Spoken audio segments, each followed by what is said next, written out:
L'espérance est sans aucun doute un fait humain. Lorsque nous l'analysons d'un point de vue biblique et théologique, nous devons être conscients que la pensée chrétienne n'a pas le monopole de ce qu'on peut en dire.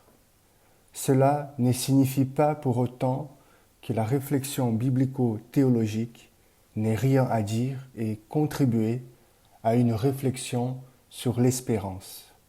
Et cette réflexion théologique sur l'espérance est essentielle, car nous devons constamment être prêts à donner la raison de notre espérance à tous ceux et celles qui nous demandent. La façon dont la révélation parle de Christ est comme une promesse.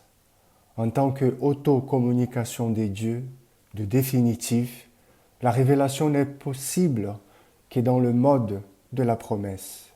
Sinon, elle amènerait la fin de l'histoire. La révélation pointe vers l'avenir dans la voie de la promesse. Sinon, Dieu serait épuisé dans la révélation. La promesse, cependant, est en contradiction avec la réalité.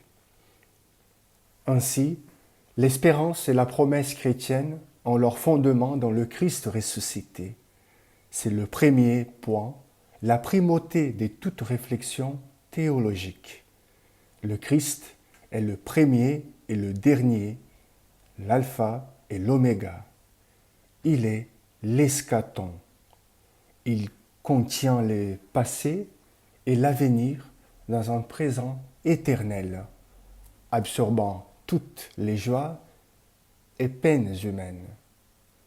Il est le Seigneur de l'histoire, devenu histoire pour transformer l'histoire. Affirmer notre espérance, c'est être sûr du Christ ressuscité.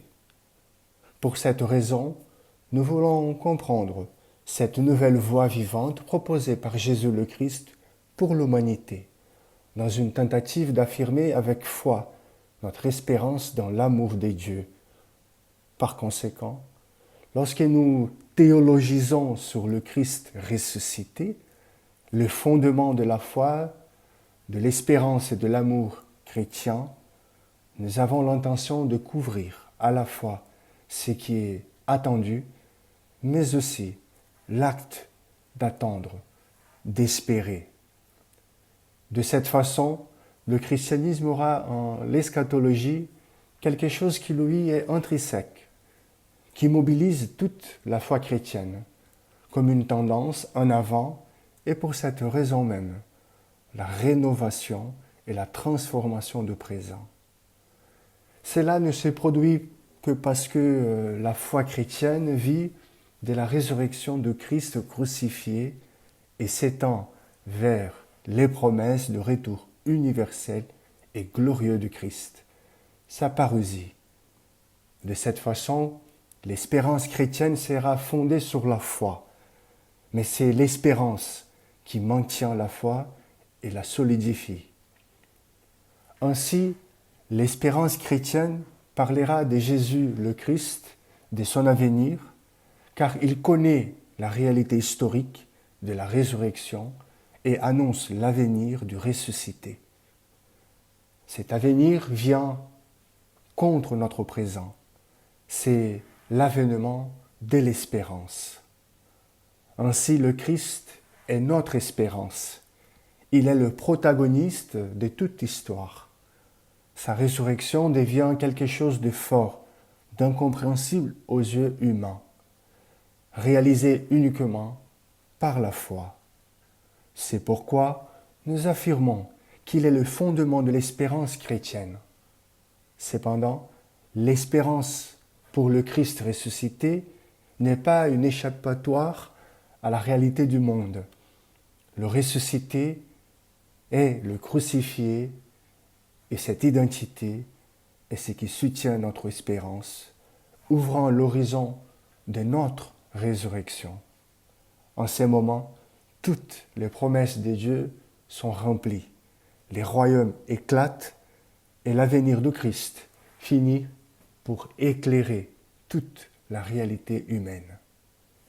Christ apporte en son être l'accomplissement des promesses faites par Dieu à son peuple, qui sont décrites dans l'Ancien Testament et fait de l'Ancien Testament une promesse. Avec la résurrection, l'Éternel pénètre l'humanité pour transcender l'éternité.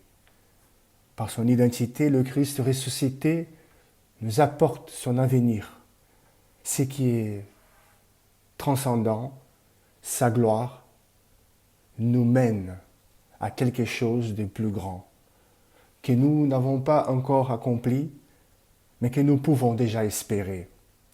Dans cette action en Christ, Dieu tient sa promesse et se montre fidèle. Maintenant, notre espérance est maintenue. Le Christ est vraiment ressuscité. Ainsi, puisqu'il est le fondement de toute espérance chrétienne, il est également le fondement de toute foi, de notre foi. Néanmoins, et comme l'apôtre Paul l'a dit à juste titre, en effet, si je parlais les langues des hommes et même celles des anges, mais sans avoir l'amour, je ne serais rien de plus qu'une trompette claironnante ou une cymbale bruyante. Si j'avais des prophéties, si je connaissais tous les secrets et si je possédais toute la connaissance, si j'avais même dans toute sa plénitude la foi jusqu'à transporter les montagnes, sans l'amour, je ne serais rien. Oui, chers amis, même si nous avons toutes les connaissances du monde, toutes les critiques ou savoir sur la foi, sur la croix ou la résurrection, sans l'amour, cela nous servira à rien. Il ne s'agit plus d'imaginer Dieu comme un Dieu passif, mais un Dieu fidèle et solidaire qui se donne par amour à l'humanité, au point de respecter toutes les conséquences de sa reddition. De la même manière, le Fils se donne profondément par amour au plan de Père et va aux dernières conséquences pour les confirmer. Il y a une séparation des gens, mais il y a une union par cette reddition fournie par l'Esprit Saint.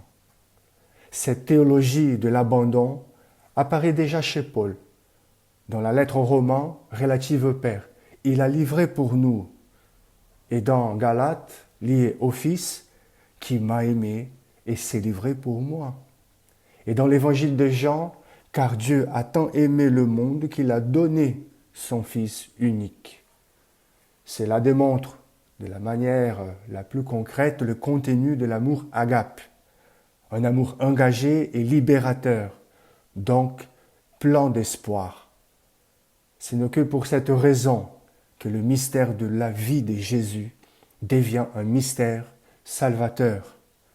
C'est seulement alors, ressentant la faiblesse humaine la plus profonde, que Dieu devient égal et vraiment humain, plein de compassion, d'espérance et d'amour. Amen.